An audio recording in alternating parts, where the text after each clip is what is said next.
श्री राधा वल्लभ सरकार की जय। सद्गुरुदेव भगवान की जय।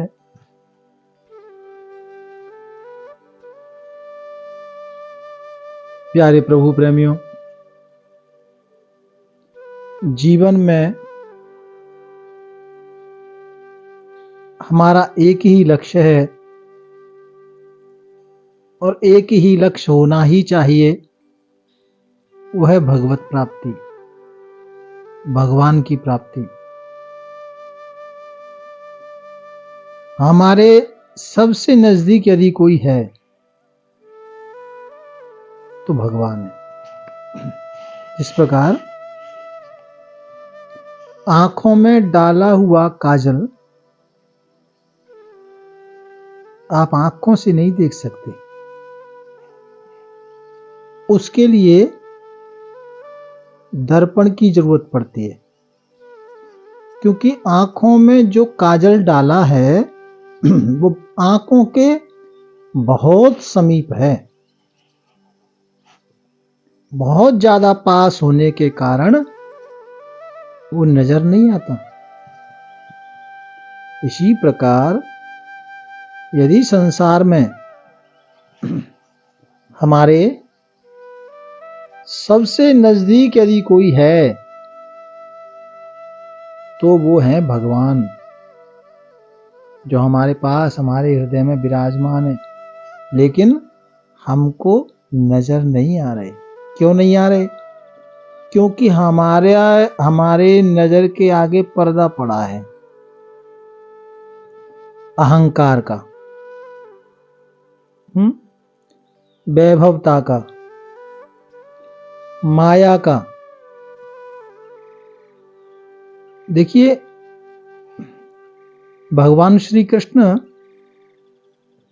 जब अर्जुन का रथ महाभारत में हाँक रहे थे तो अर्जुन कहता, हे अच्युत, रथ को बीच में ले चलो, मैं जरा एक बार सबको देखना चाहता हूं। और जब भगवान श्री कृष्ण अर्जुन के रथ को दोनों सेनाओं के मध्य में लेकर गए तो अर्जुन देखने लगा सबको, और भगवान श्री कृष्ण को कहता है कि ये तो मेरे भाई आगे खड़े हुए हैं, कोई मेरा मामा है, आगे दादा है, मित्र है, सखा है, रिश्तेदार हैं, सब खड़े हुए हैं।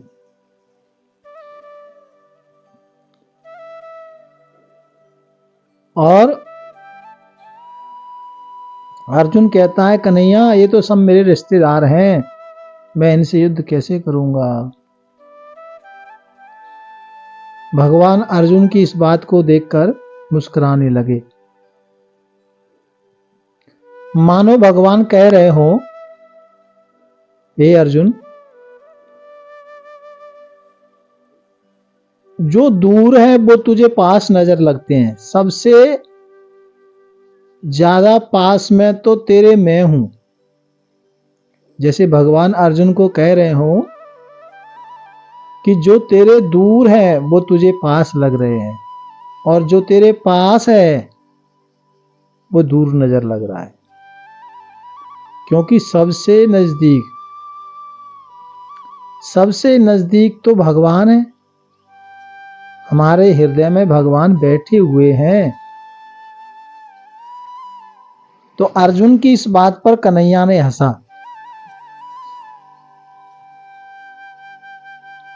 और तभी तो आपने देखा भगवान ने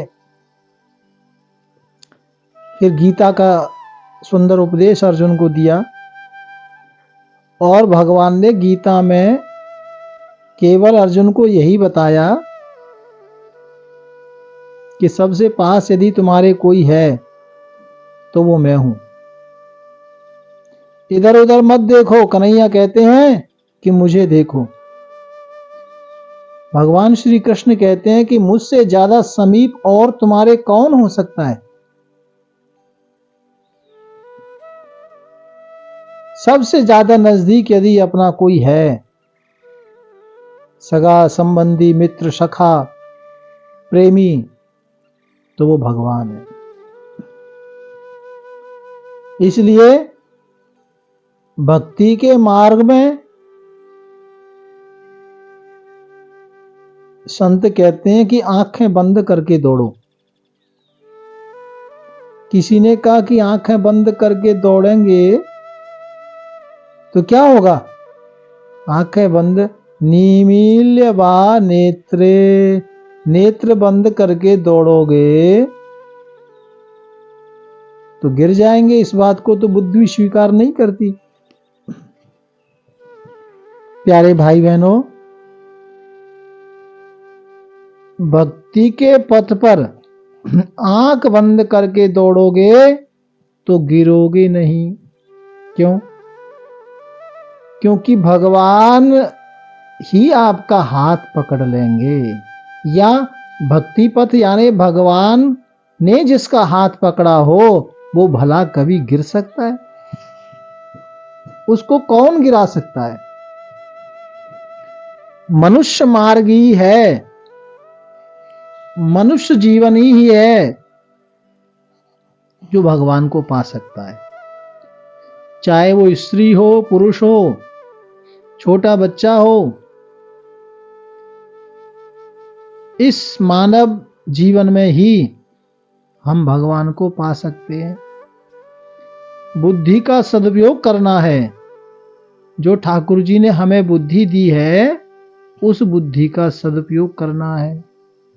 दुर्लभो मानसो देहो, ये मानव जीवन जो मिला है ये बड़ा दुर्लभ है। ये देवता भी इस मानव जीवन के लिए तरसते हैं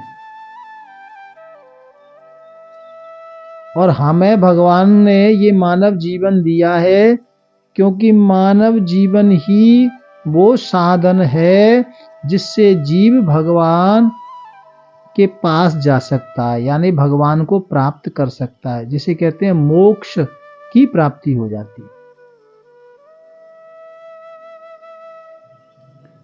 देखिए, हम भजन करते हैं, कई बार मन में प्रश्न आता है, सत्संग करते हैं फिर भी सुख नहीं मिलता। ऐसा हमारा क्वेश्चन होता है, हम तो भजन भी कर रहे हैं, सत्संग भी कर रहे हैं, फिर भी सानू सुख नहीं है। माई बाप, सत्संग करते हैं फिर भी सुख नहीं है, सुख क्यों नहीं मिला? देखिए, सुख ये कोई बाहर की वस्तु नहीं है। हम लोग सुख ढूंढते तो हैं लेकिन बाहर की वस्तुओं में हम सुख ढूंढ रहे हैं, तो बाहर की वस्तुओं में तो सुख नहीं मिलेगा जी। क्योंकि ईश्वर अंश जीव अविनाशी, चेतन अमल सहज सुख राशि, ये सहजता का स्वभाव है। शांति सहज सुख राशि, सहज मतलब ये अंदर से ही प्रकट होता है। और हम लोग क्या कर रहे हैं? ये सुख को बाहर खोज रहे हैं। अंदर की अपेक्षा सुख बाहर ढूंढा जा रहा है। कभी कोई खाने में सुख को ढूंढ रहा है, हाँ, कभी कोई सोने में सुख को ढूंढ रहा है, कभी कोई घूमने में सुख को ढूंढ रहा है? कभी कोई दूर दूर बड़े बड़े शहर नगर देश विदेश जाकर पर्यटन करने में सुख को ढूंढ रहा है। लेकिन प्यारे भाई बहनों, ये सुख कोई बाहर की वस्तु नहीं है। सुख बाहर ढूंढेंगे तो नहीं मिलेगा। ये बाहर का सुख हम कम करेंगे तभी अंदर का सुख बाहर आएगा, जो एक स्वाभाविक सुख है जीव का। वह एक स्वाभाविक सुख है और वो जब सुख की प्राप्ति होगी, जो अंदर से सुख की प्राप्ति होगी, वो सुख आएगा, मिलेगा तो फिर जाएगा नहीं। ये जो कुछ भी आप देख रहे हैं ये अपनी चीज है, ये अपनी है, ये मकान अपना है, दुकान अपना है, धन अपना है, वैभव अपना है, शरीर अपना है। ये सब चीज जो आप देख रहे हैं सच में देखा जाए तो अपना कुछ नहीं है। आप सोचो, अपना तो वो है जो अपने साथ जाए। तो अपने साथ क्या कोई वस्तु जाती है? अपना कौन जो अपना साथ निभाए। तो ये जो कुछ भी आप वस्तु देख रहे हैं, वैभव देख रहे हैं, ये कुछ भी हमारे साथ नहीं जाएगा। इसलिए ये सब वस्तुओं में फंसने की बजाय वर्तमान में अभी से धीरे धीरे मन से अलग होना चाहिए।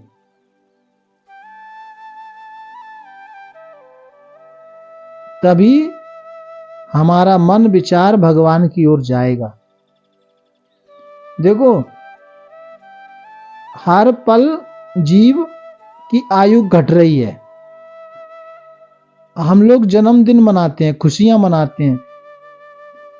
जरा विचार करो,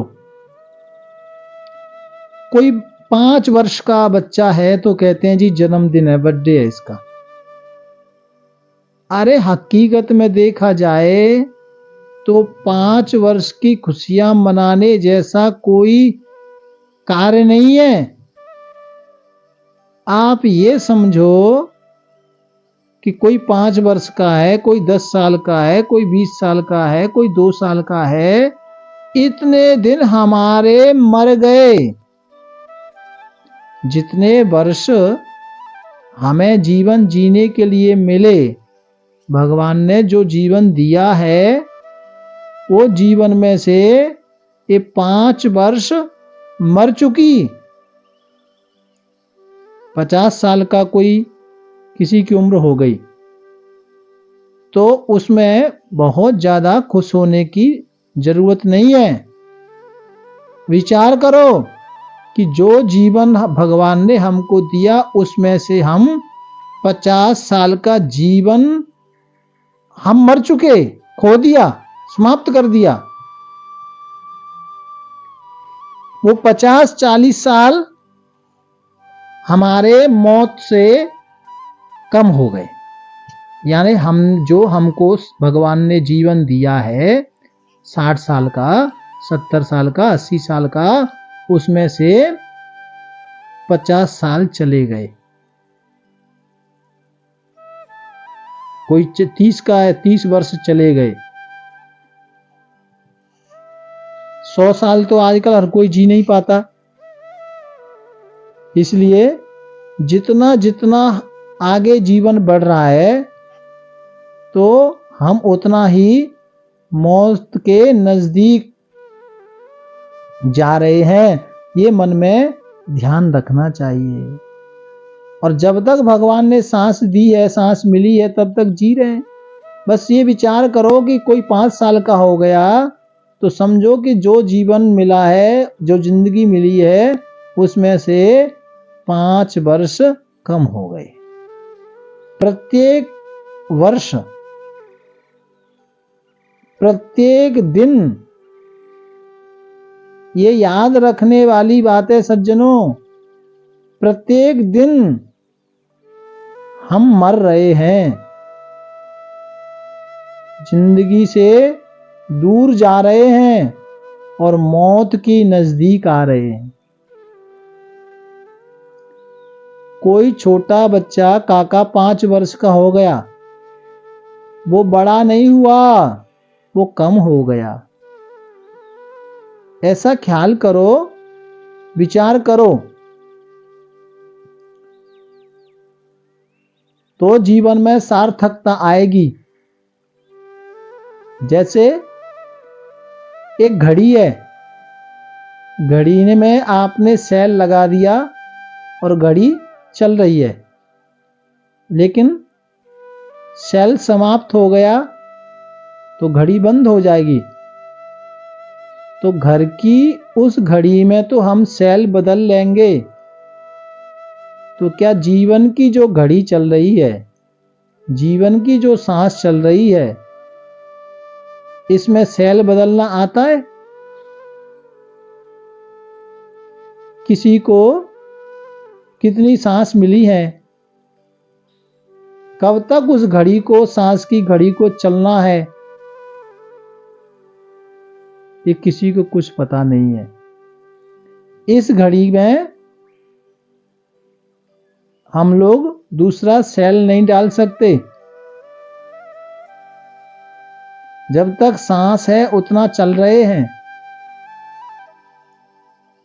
ये बात मैं आपको सत्संग में इसलिए कह रहा हूं कि जीवन में रखने वाली बात, यदि कोई विशेष वस्तु कोई है जिससे भगवान के भजन में मन लगे, वो दो ही बातें। दो बातन को याद रख, निज चाहे कल्याण, नारायण एक मौत को तो दूजे श्री भगवान। कभी कभी भगवान को याद तो हम करते ही हैं, लेकिन मृत्यु को भी याद रखना है। ये विचार करो, हम हर पल मर रहे हैं, जितनी सांस है उतना चल रहे हैं। ऐसी वृत्ति अपने मन में लाओ तो भगवान के भजन में और ज्यादा मन लगेगा। जीवन की घड़ियां वृथा न खो,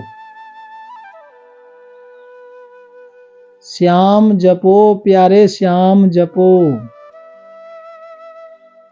चादर न लंबी तान के सो, श्याम जपो प्यारे श्याम जपो। श्याम ही बस सार है, जीवन है जीवन आधार है। प्रीति न उसकी मन में, मन से जपो। श्याम जपो प्यारे श्याम जपो। प्रीति उसकी मन में रखो, श्याम जपो प्यारे श्याम जपो। इसलिए मेरा निवेदन है, हर पल हर घड़ी हम मर रहे हैं। हमारी सांस घट रही है, हमारा जीवन घट रहा है। इस बात को याद हमेशा करना है। यही सद्गुरुओं का संदेश है। प्यार से बोलो राधे राधे।